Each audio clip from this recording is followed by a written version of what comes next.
Amados hermanos, muy buenas tardes, que el Señor les bendiga.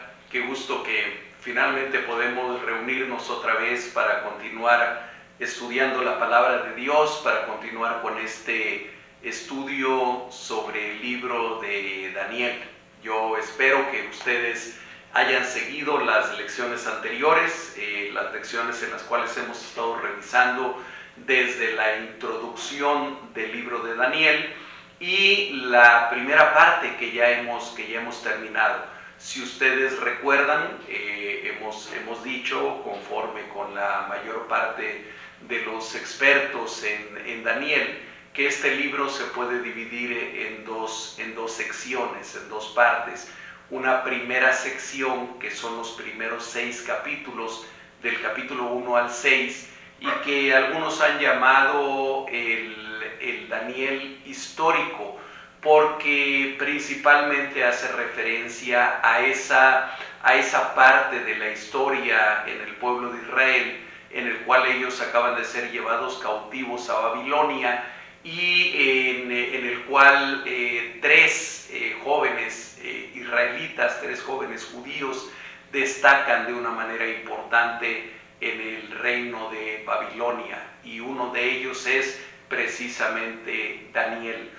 En la segunda parte de este libro viene la porción principalmente profética, principalmente hablando de profecía, y de profecía de largo plazo, no solamente profecía del tiempo en el cual estaba viviendo Daniel o del tiempo inmediato, sino alguna de las profecías contenidas en esta segunda sección del libro se refieren incluso hasta los últimos tiempos, hasta el final de este siglo, de esta era, es decir, abarca la era en la cual estamos viviendo nosotros.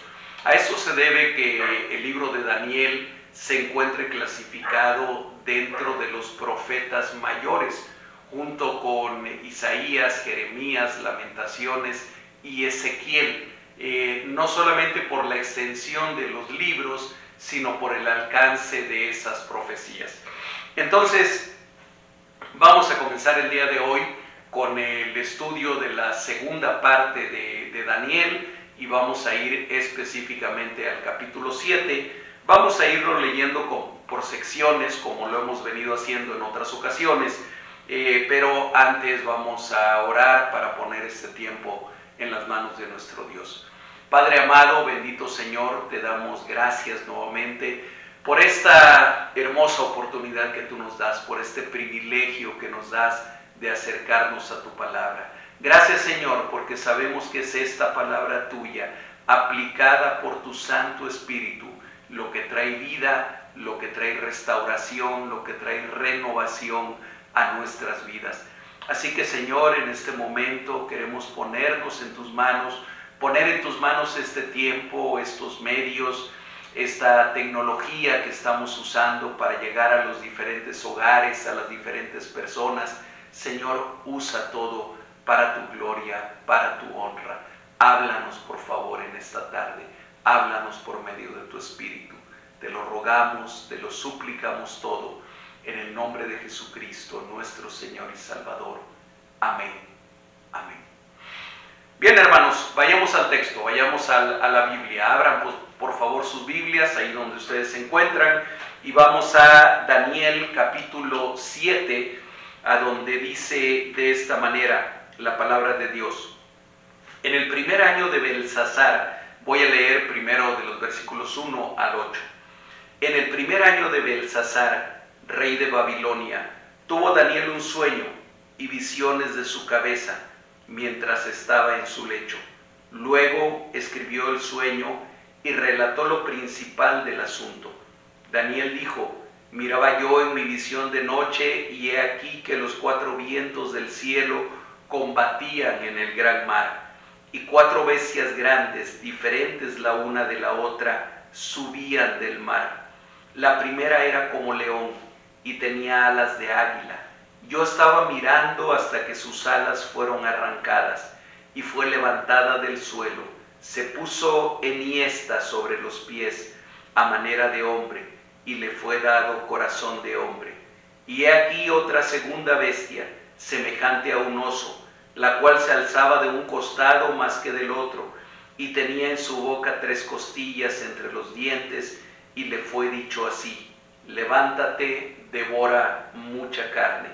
Después de esto miré, y aquí otra semejante a un leopardo, con 4 alas de aves en sus espaldas. Tenía también esta bestia 4 cabezas, y le fue dado dominio.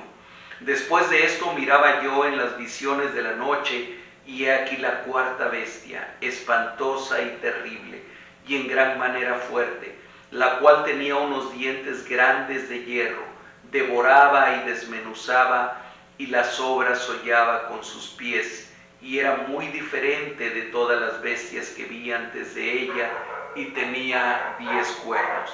Mientras yo contemplaba los cuernos, he aquí que otro cuerno pequeño salía entre ellos, y delante de él fueron arrancados 3 cuernos de los primeros. Y he aquí que este cuerno tenía ojos como de hombre y una boca que hablaba grandes cosas. Hermanos, no perdamos de vista ni por un momento que el lenguaje en el que está escrito el libro de Daniel, que por cierto hasta esta porción todavía es en arameo, pero no me refiero al idioma, sino me refiero al estilo literario en el que está escrito el libro de Daniel, es el estilo apocalíptico. Es el mismo estilo que es usado por otros profetas como Zacarías, y es el mismo estilo que aparece en el libro que le da su nombre a ese estilo, en el libro de Apocalipsis. Es un lenguaje eminentemente simbólico.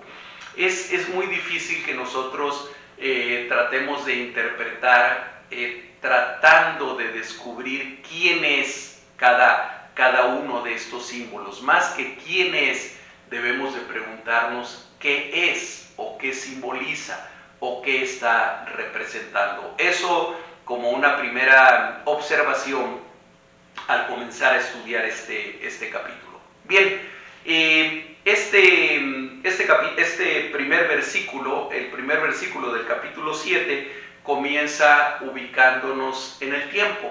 Ya estamos ubicados en el espacio. Sabemos que Daniel estaba en Babilonia, que se encontraba en la provincia de Babilonia, y ahora nos ubica en el tiempo.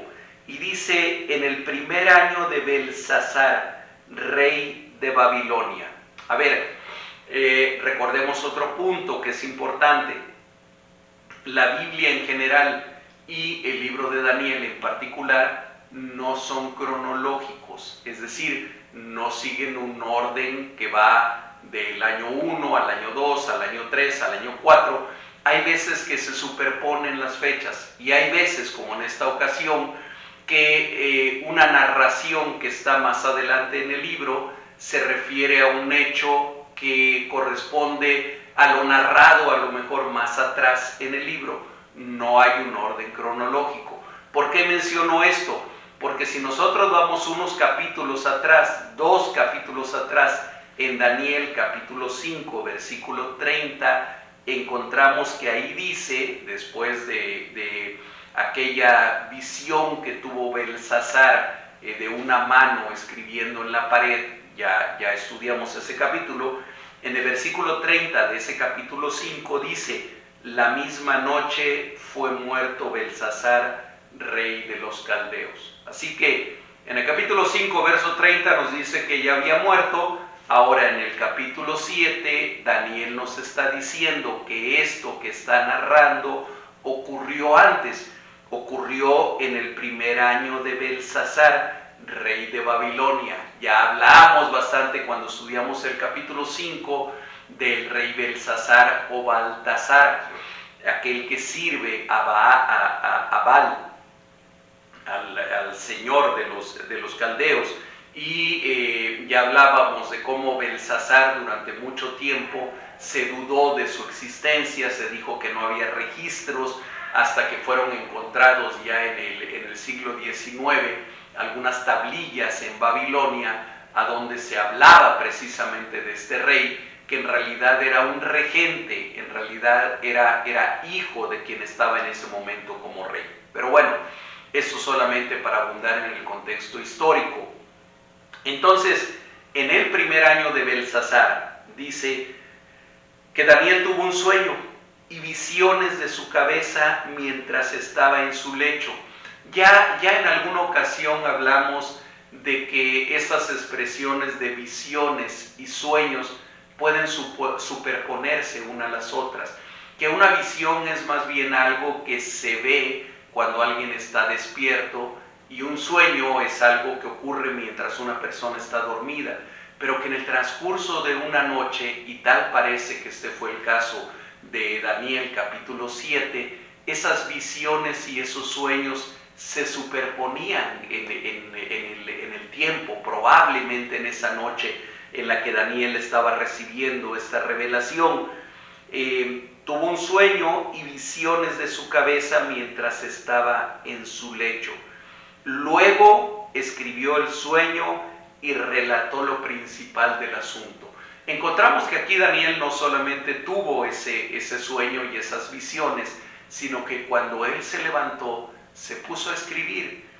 Finalmente el Espíritu de Dios, el Espíritu Santo, lo inspira para que escriba aquello que había soñado y aquello que había visto. Por lo menos dice lo principal del asunto. Y ahora nos va a comenzar a describir estas visiones que a lo largo o sueños que a lo largo del capítulo los podemos dividir en tres. Hay tres visiones en realidad. La primera, que es la que ya hemos leído, que va del versículo 2 al versículo 8, y en los cuales vamos a ver que destacan dos elementos principalmente generales. El primero mencionado muy brevemente, pero que es importante destacarlo, y el segundo descrito, digamos, con mucho detalle, que son los vientos y las bestias. Bien, después va a venir una segunda visión que está descrita de los versículos 9 al 14, a donde lo que destaca es el anciano de días, los tronos y el Hijo del Hombre. Y finalmente una tercera visión que va del versículo 16 al versículo 17, a donde hay una interpretación dada por uno de los mismos seres celestiales, probablemente un ángel, no se menciona con ese nombre, pero muy probablemente ante la pregunta específica de Daniel hay una interpretación de esa visión dada al mismo Daniel. Bien, entonces dice en el versículo 2, Daniel dijo: miraba yo en mi visión de noche, y he aquí los cuatro vientos del cielo combatían en el mar. Tanto en hebreo como en griego, y muy probablemente en arameo también, la misma palabra que se usa para hablar de viento o de aire es la misma palabra que se usa para hablar de espíritu. Y cuando nos habla de los cuatro vientos que estaban soplando y que combatían en el gran mar, otra pauta de interpretación profética, habitualmente cuando se habla de mar, igual es en el Apocalipsis, cuando se habla de ese mar turbulento, se está hablando de los pueblos, de las multitudes, de la humanidad en sí. Entonces, tal parece que lo que Daniel está describiendo aquí es lo mismo de lo cual hablaría el apóstol Pablo en su carta a los Efesios, capítulo 6, versículo 12, cuando él dice, déjenme buscar la cita que estoy mencionando, en Efesios, capítulo 6, verso 12, a donde el apóstol Pablo dice: porque no tenemos lucha contra sangre y carne, sino contra principados, contra potestades, contra los gobernadores de las tinieblas de este siglo, contra huestes espirituales de maldad en las regiones celestes. Tal parece que lo que Daniel ve es lo mismo que Pablo confirma después más adelante. Ustedes y yo, amados hermanos, el pueblo de Dios, estamos en medio de una lucha espiritual. Una lucha que no vemos con nuestros ojos físicos, una lucha que a lo mejor no percibimos físicamente, pero que vaya que si la podemos percibir con el Espíritu. Vaya que sí es una lucha real. Pablo dice que nuestra lucha no es contra sangre ni contra carne, es decir, no es de tipo humano. Dice, sino contra principales, contra potestades, contra huestes espirituales de maldad. Y tal parece que eso es lo que Daniel ve. Cuando lo describe aquí dice, he aquí que los 4 vientos del cielo combatían en el gran mar, sobre la gran humanidad, sobre la gran muchedumbre. Normalmente los vientos soplan de un lado a la vez, o soplan del norte, o del sur, o del este, o del oeste, o de algún punto intermedio entre esos 4 puntos cardinales. Pero aquí da la impresión de que soplaban de los 4 lados, de los 4 puntos cardinales, y hacían seguramente una gran turbulencia que tiene que ver con la lucha espiritual. Versículo 3, y aparece el otro elemento de esta primera visión. Y 4 bestias grandes, diferentes la una de la otra, subían ¿de dónde? Del mar. Y aquí tenemos 2 elementos proféticos que hay que considerar. El número 4, y ya lo vimos también cuando estudiamos el Apocalipsis, tiene que ver generalmente con lo terreno, con lo creacional, con lo humano, aunque no necesariamente humano, pero sí con lo creacional, con lo terreno. Y el mar, ya lo acabo de mencionar, habitualmente se refiere a la muchedumbre, a la humanidad. Así que Daniel ve subir 4 bestias, es significativo el número 4, y ahorita lo vamos a correlacionar con otras partes de la Escritura. Diferentes la una de la otra, pero las 4 tenían algo en común: surgían de la muchedumbre, surgían de la misma humanidad, surgían del mar. Y nos empieza a describir cada una de ellas. Dice, la primera era como león y tenía alas de águila. Yo estaba mirando hasta que sus alas fueron arrancadas y fue levantada del suelo y se puso enhiesta sobre los pies a manera de hombre y le fue dado corazón de hombre. A ver, aquí déjenme, antes de que siga con las otras 3 bestias, de una vez les digo la correlación. Esta visión de Daniel de las 4 bestias es la misma visión que tuvo Nabucodonosor y que fue descrita en el capítulo 2 de Daniel, pero que allá fue presentada como una gran estatua. ¿Se acuerdan ustedes de ese pasaje? Ya lo estudiamos, Daniel capítulo 2, a donde Nabucodonosor sueña un sueño que nadie podía interpretar. Y en ese sueño, ¿qué es lo que ve? Se los narro muy rápidamente. Ve una gran estatua, una gran imagen, pero que está formada de diferentes metales o de diferentes componentes. Tiene una cabeza de oro, tiene después el tronco es de plata, igual que los brazos. Posteriormente el vientre, el abdomen y los muslos son de bronce, y finalmente las piernas y los pies son de hierro, pero particularmente los pies de hierro mezclado con barro. Y esa gran estatua finalmente es derribada, es destruida totalmente por una piedra que se desprende de un peñasco y que golpea sobre esos pies de hierro y de barro, los deshace y la estatua se derrumba. Rápidamente ese fue el sueño de Nabucodonosor. ¿Cuál es la interpretación que Dios le da a Daniel para que se la diga a Nabucodonosor?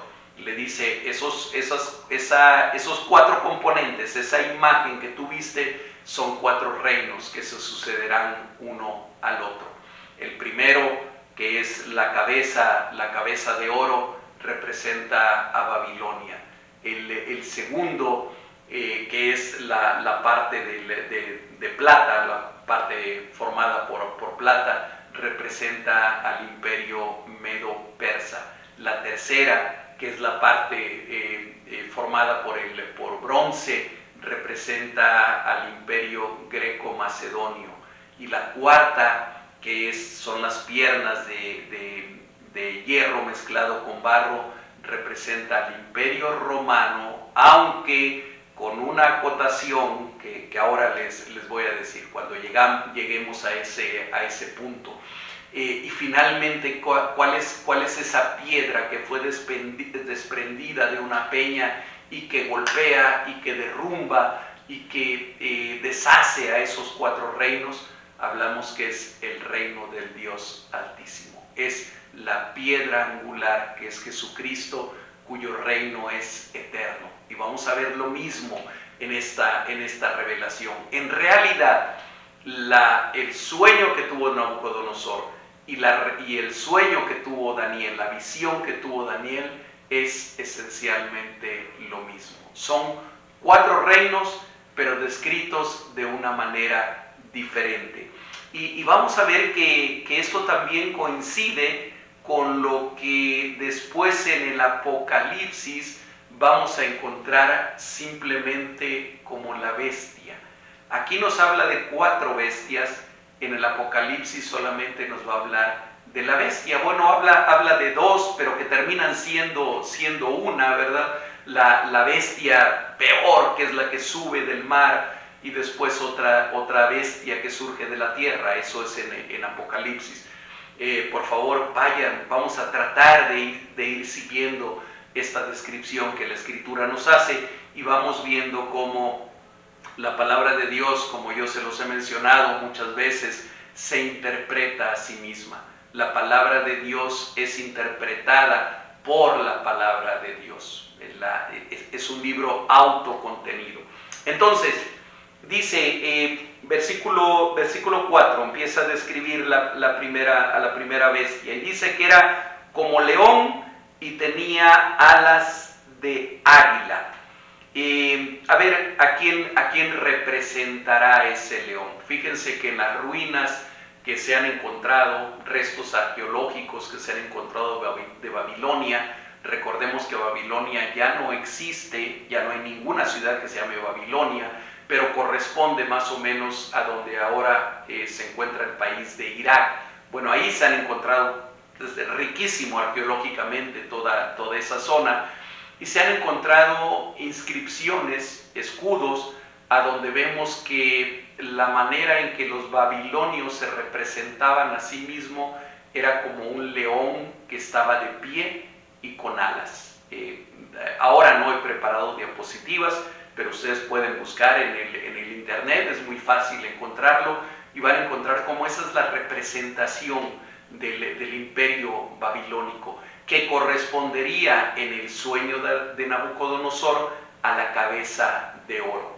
Este reino, este imperio, el imperio babilónico, que es en el que en este momento todavía, con Belsasar a la cabeza, estaba vigente y ocupaban una gran extensión del mundo conocido en ese entonces, dice que era como un león y tenía alas de águila. Dice que él estaba mirando hasta que las alas le fueron arrancadas y fue levantado del suelo y se puso enhiesta. Enhiesta es una palabra que no usamos mucho nosotros. Reina Valera usa muchas palabras de este tipo, pero bueno, quiere decir erecto, ¿verdad? Quiere decir de pie, una bestia que se pone de pie a manera de hombre y le fue dado corazón de hombre. Hay quienes interpretan esta descripción de ese león con alas, que es Babilonia, como aquel evento en el cual Nabucodonosor, ustedes lo recuerdan, capítulo 4, le es quitada la razón, llega a comportarse como animal, dice que come hierba, que anda como en cuatro patas como animal, le crece el pelo, le crecen las uñas, anda desnudo hasta que reconoce la grandeza del Dios Altísimo y entonces les de vuelta la razón y entonces vuelve a ser el rey de Babilonia. Probablemente a ese mismo evento se refiera cuando dice que fue puesta erecta sobre los pies de manera de hombre y le fue dado corazón de hombre. Bien, entonces la cabeza de oro de la estatua del sueño de Nabucodonosor y esta primera bestia son lo mismo, es el imperio babilónico. Versículo 5.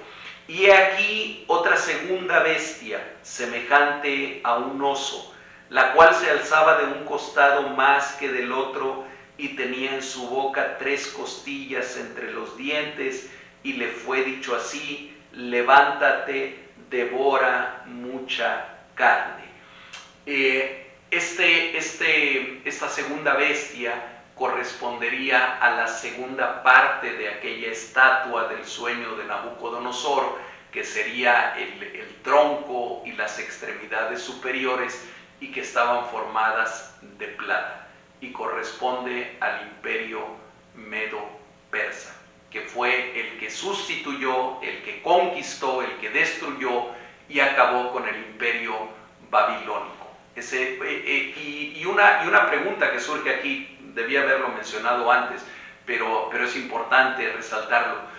¿Por qué en el sueño de Nabucodonosor era una estatua de metales finalmente preciosos, o de metales que cada vez van siendo menos valiosos, el oro, la plata, el bronce y el hierro, incluso mezclado con el barro, y aquí son bestias? Bueno, hay quienes dicen, y creo que tiene mucho sentido, en el sueño de Nabucodonosor esos reinos son vistos con una perspectiva humana y son vistos como algo muy poderoso, como una estatua, y además formada sobre todo, quien soñó aquel sueño fue Nabucodonosor, que era entonces el emperador, el rey de Babilonia, y él ve su mismo reino como la cabeza y formada además de un metal valiosísimo que es el oro.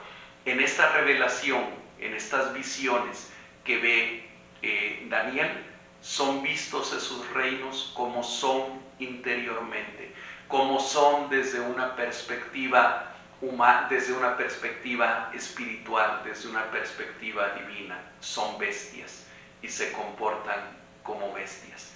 Y vamos a ver cómo la verdadera historia de cada uno de esos imperios, y nos vamos a referir al último también, a la cuarta bestia, que correspondería a las piernas de hierro mezcladas con barro, pero interiormente son bestias. Están muy lejos de ser ídolos, están muy lejos de ser estatuas formadas por metales valiosos o preciosos. Hay una bestialidad en su comportamiento, y entonces en esta visión que les da a Daniel, los ve así, como bestias.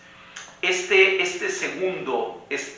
segunda bestia, semejante a un oso, se alzaba de un costado más que del otro, porque el imperio medo-persa estaba formada por la unión de dos imperios, el imperio medo y el imperio persa.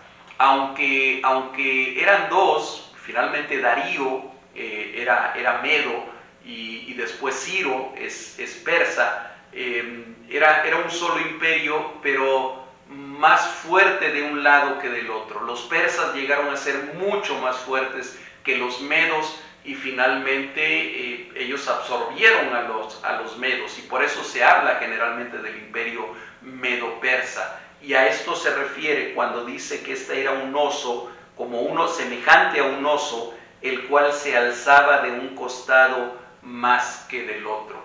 Así como el ejército babilonio tenía una gran fuerza y una gran rapidez, como el león y como el águila, el imperio medo-persa, los ejércitos medo-persas se caracterizaban por el gran número de hombres, el gran número de soldados que ellos movilizaban.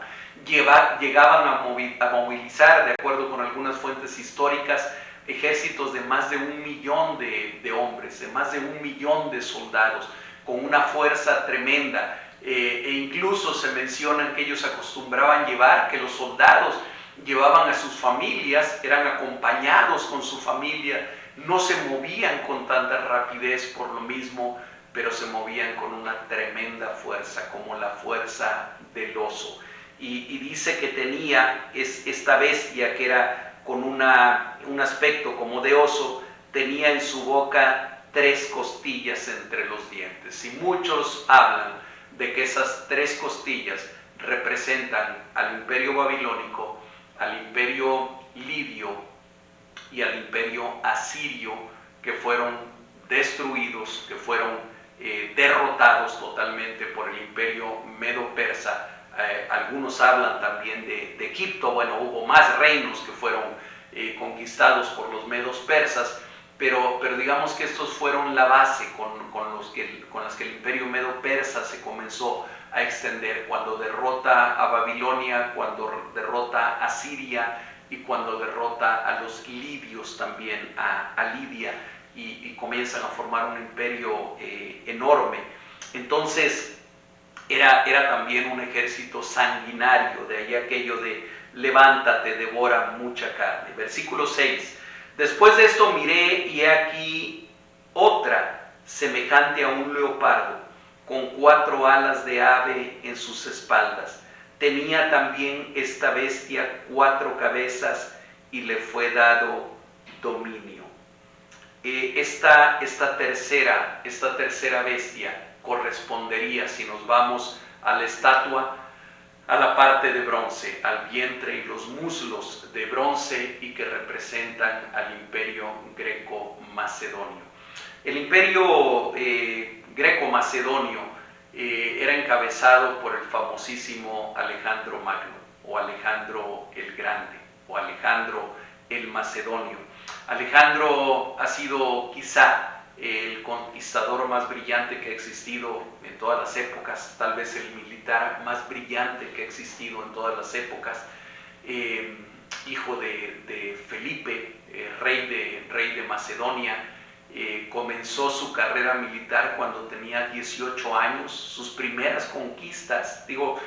Ahora vemos a nuestros chicos de 18 años, o nos acordamos de nosotros cuando teníamos 18 años, y bueno, es asombroso el pensar que un joven de esa edad comenzara a dirigir un gran ejército y comenzara a conquistar. Tuvo una carrera militar veloz, brillante, rapidísima, y mencionan quienes estudian sobre todo las estrategias militares que la principal característica que tenía el ejército de Alejandro Magno era su tremenda rapidez. Eran tremendamente rápidos para moverse. Él hacía marchar a su ejército a veces durante toda la noche para llegar donde estaba el enemigo en la mañana y caerles de sorpresa. El animal más rápido, el animal terrestre más rápido que existe, es el leopardo. Es el que alcanza velocidades mayores. Y no es casualidad que esta tercera bestia sea representada aquí por un leopardo, pero no solamente era un leopardo, que ya es bastante veloz, sino que tenía 4 alas de aves en sus espaldas, y tenía también 4 cabezas. Recordemos, esto fue escrito en el siglo VIII, entre el siglo VIII y el siglo VII antes de Cristo. Alejandro Magno se desarrolla su imperio en los años 300 y pico. Estamos hablando del siglo III, entre el siglo IV y el siglo III antes de Cristo. Es decir, Daniel está describiendo todo esto siglos antes de que ocurriera. Y esto de las 4 cabezas de esta bestia es significativo, porque todos los historiadores, todos los que hayan estudiado Alejandro Magno, saben que Alejandro Magno murió muy joven. Murió tal vez de 30, 32 años, alguna cosa así, muy joven, habiendo conquistado ya todo lo que había que conquistar en ese tiempo. Y casualmente él no muere en batalla, él muere por una enfermedad, aparentemente por salmonelosis. Muere por una fiebre de este tipo. Y habiendo muerto de esa manera, todo ese vasto imperio que él había conquistado se divide entre sus 4 principales generales. Y de ahí nacen 4 reinos, 4 grandes reinos, uno de los cuales, por cierto, o en uno de los cuales, por cierto, queda incluida la nación, o lo que había sido la nación de Israel, o la que ya era nuevamente la nación de Israel en ese tiempo. Y esto es lo que representan esas cuatro cabezas. Hermanos, ustedes pueden ver cómo la historia de la humanidad es guiada por Dios. La historia de la humanidad es determinada por Dios. Nuestro Dios es el Dios de la historia, es el Rey soberano del universo, y no hay nada absolutamente que ocurra ajeno a sus designios, ajeno a su voluntad. Entonces, ahí tenemos a estas 3 primeras bestias que corresponden a 3 grandes imperios, a 3 grandes reinos que se suceden uno después del otro, y que son el imperio babilónico, el imperio medo-persa y el imperio greco-macedonio. Y vamos con la 4ª bestia, que de ella habría mucho que hablar. Versículo 7. Después de esto miraba yo en las visiones de la noche, y he aquí la 4ª bestia, espantosa y terrible, y en gran manera fuerte, la cual tenía unos dientes grandes de hierro, devoraba y desmenuzaba, y las obras hollaba con sus pies, y era muy diferente de todas las bestias que vi antes de ella, y tenía 10 cuernos. Mientras yo contemplaba los cuernos, he aquí que otro cuerno pequeño salía entre ellos, y delante de él fueron arrancados 3 cuernos de los primeros, y aquí que este cuerno tenía ojos como de hombre y una boca que hablaba grandes cosas. Miren, para describir la primera, la segunda y la tercera bestia, a Daniel solamente le bastó la extensión de un versículo aproximadamente. Sin embargo, para hablar de la 4ª bestia, va a usar 2 versículos bastante largos cada uno de ellos, con una descripción mucho más detallada. ¿Qué es o qué representa esta 4ª bestia? En una interpretación rápida, y si lo comparamos con la estatua del sueño de Nabucodonosor, sería el imperio romano. Sería el imperio romano. Pero también lo tenemos que correlacionar con la bestia que aparece en el Apocalipsis. Y entonces ya la simple interpretación del imperio romano, discúlpenme, ya no es suficiente para describir a esta 4ª bestia. Vamos a ir rápidamente al libro de Apocalipsis, y vamos a buscar en el capítulo 12 primeramente, el versículo 3. Ya hemos estudiado el Apocalipsis, yo espero que ustedes lo hayan seguido, y si no, en nuestro canal de YouTube, en el canal de YouTube de Iglesia Fuente de Vida Jalapa, ahí van a encontrar ustedes todos los estudios del Apocalipsis.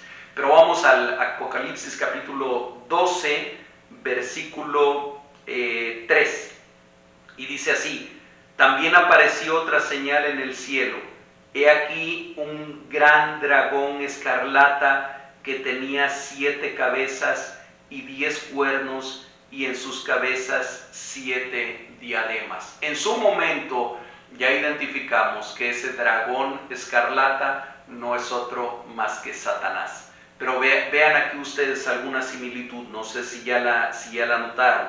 Apocalipsis 12:3 dice que este dragón escarlata tenía 7 cabezas y 10 cuernos.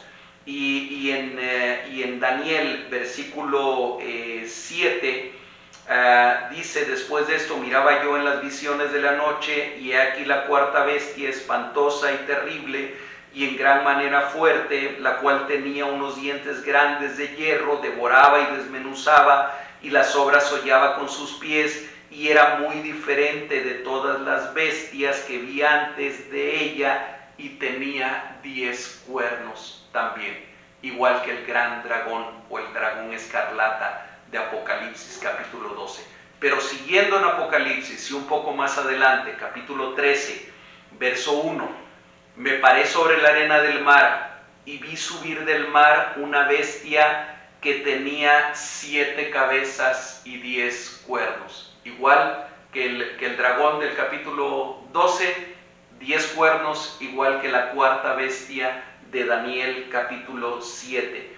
Y en sus cuernos 10 diademas, y sobre sus cabezas un nombre blasfemo. Sigo leyendo Apocalipsis 13.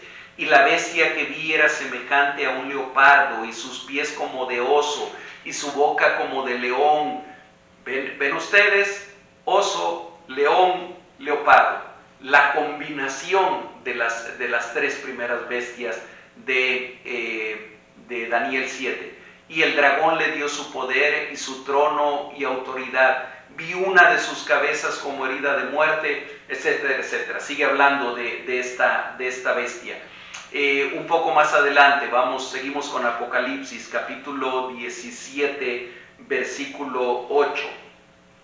La bestia que has visto, le está diciendo un ángel a Juan, la bestia que has visto era y no es, y está para subir del abismo, e irá a perdición, y los moradores de la tierra, aquellos cuyos nombres no están escritos desde la fundación del mundo en el libro de la vida, se asombrarán viendo la bestia que era y no es y será. Aparentemente, esta cuarta bestia del libro de Daniel, Apocalipsis 7, sí representa y coincide mucho con el Imperio Romano, pero no solamente con el Imperio Romano, que fue destruido y desapareció hace cientos de años, siglos, hace muchos siglos, cuando los bárbaros del norte de Europa finalmente los invadieron y arrasaron con todo lo que había sido el gran Imperio Romano, sino que este mismo Imperio Romano ha tratado de revivirse muchas otras veces. De hecho, Carlos V era el emperador del Sacro Imperio Romano, que algunos dicen ni era sacro, ni era imperio, ni era romano, porque Carlos V no era romano, por cierto, él era alemán. Pero ha habido ese sueño siempre de revivir ese sacro o ese imperio romano. Se habla de que Napoleón en su momento, su sueño, su anhelo, su visión de grandeza era volver a levantar nuevamente al imperio romano. El mismo Hitler en su momento, Benito Mussolini, que ese sí era italiano, ¿verdad? Ese sí se podría decir que era de Roma, tenían esos mismos sueños de volver a reconstruir nuevamente lo que había sido la grandeza del Imperio Romano. Pero aparte de que ninguno de ellos lo ha logrado, aparte de eso, lo que todos los historiadores y sociólogos reconocen es que la civilización occidental en la cual nosotros vivimos, a la cual al menos pertenecemos nosotros, quienes vivimos en Latinoamérica, quienes vivimos en México, las bases de esa cultura occidental es el Imperio Romano. Buena parte de lo que nosotros vivimos y hacemos, y eso incluye nuestro idioma, tiene su origen en Roma, tiene su origen en ese imperio. Y muy probablemente la bestia del Apocalipsis no represente otra cosa más que todo el sistema pecaminoso que ya gobierna en nuestro mundo, particularmente en el mundo occidental, y que esta bestia terrible que describe Daniel no es otra cosa más que el imperio del enemigo de nuestras almas, lo que le ha sido concedido para que él haga y domine en el tiempo en que nosotros estamos viviendo actualmente. Vuelvo a leer estos versículos para que lo vayamos relacionando con lo que estoy mencionando ahora. Vuelvo a leer el versículo 7. Después de esto miraba yo en las visiones de la noche, y he aquí la cuarta bestia, espantosa y terrible, y en gran manera fuerte, la cual tenía unos dientes grandes de hierro, de hierro, igual que aquel elemento del cual estaba formada la última parte de la estatua del sueño de Nabucodonosor. Devoraba y desmenuzaba, y las obras hollaba con sus pies, y era muy diferente de las otras bestias. Ya en el Apocalipsis, en el capítulo 13, vamos a ver cómo era diferente, porque finalmente estaba conformada por elementos de las otras tres bestias que vi antes que ella, y tenía 10 cuernos. Estos 10 cuernos representan, y muchos, la mayor parte de los expertos en profecía bíblica están de acuerdo con esto, representan la totalidad de los reinos. El número 10, que a veces se toma como el número de la perfección, pero que no es el número de la perfección, pero el número 10 representa totalidad, y sobre todo totalidad humana. Algunos han querido relacionar estos 10 cuernos de la cuarta bestia de Daniel, o de la bestia de Apocalipsis capítulo 13, con la Unión Europea, porque en la Unión Europea la bandera tiene 10 estrellas que representan a 10 países. Yo no estaría tan de acuerdo, no creo que pudiéramos hacer una interpretación o una aplicación tan a la ligera de esto. Creo más bien que estos cuernos, mientras yo contemplaba estos 10 cuernos, va a seguir diciendo después Daniel, representan a la totalidad de los reinos del mundo que se han venido dando posterior al Imperio Romano, y con base en lo que fue la cultura greco-romana, pero principalmente con base en la cultura romana. ¿Cuántos son? No son exactamente 10, simplemente están representando a todos los reinos que tienen esa misma base y que siguen siendo parte de la bestia, y que siguen teniendo esa condición espiritual que se opone a Dios, y que por eso aquí Daniel lo relaciona con una bestia. Mientras yo contemplaba, verso 8, mientras yo contemplaba los cuernos, he aquí que otro cuerno pequeño salía entre ellos, y delante de él fueron arrancados 3 cuernos de los primeros. Y aquí que este cuerno tenía ojos como de hombre, y una boca que hablaba grandes cosas. Y probablemente este cuerno último del que se hable, que derriba a otros 3, o que sustituye a otros 3, que tiene ojos como de hombre, que tiene la capacidad de vigilar, que tiene la capacidad de ver, y que tiene una boca que habla grandes cosas. En el Apocalipsis nos va a hablar de que hablaba blasfemias contra Dios. Representa al anticristo, representa al último gobernante final que habrá de levantarse sobre muchas otras naciones. De esta manera, en esta primera visión, Daniel nos está dando un panorama de la historia mundial, por lo menos desde el Imperio Babilónico hasta el final de todos los tiempos, hasta la venida de nuestro Señor Jesucristo. Muy probablemente nosotros en este momento estamos viviendo en el tiempo de la cuarta bestia descrita por Daniel. No solamente el Imperio Romano, el de los Césares, que terminó hace mucho tiempo, sino todo el legado que él dejó, y todos los reinos que han venido después de él hasta la actualidad, hasta nuestros tiempos. Aquí vamos a dejar el estudio de hoy, ya que lo que sigue es tremendamente importante. Vienen las otras 2 visiones. Vamos a ver cómo al fin y al cabo, y me adelanto solamente porque no quiero terminar con este panorama un tanto cuanto sombrío, sino que vamos a ver en los siguientes versículos, en la segunda visión que va del versículo 9 al 14, cómo el reino de Dios finalmente es establecido por encima de todos los otros reinos. Como al igual que en el sueño de Nabucodonosor, aquella estatua fue derribada por la roca que se desprendió de la peña y que dio sobre los pies de hierro y de barro y que hizo que se derrumbaran. De la misma manera vamos a ver en la segunda visión de este capítulo 7 de Daniel cómo el reino de nuestro Dios, el reino de Jesucristo, es establecido y su duración es para siempre, por la eternidad, por los siglos de los siglos. Vamos a quedarnos aquí, hermanos, que el Señor les bendiga y si Dios lo permite, la próxima semana continuaremos con el capítulo 7 de Daniel. Dios les bendiga, que tengan una linda tarde, hermanos.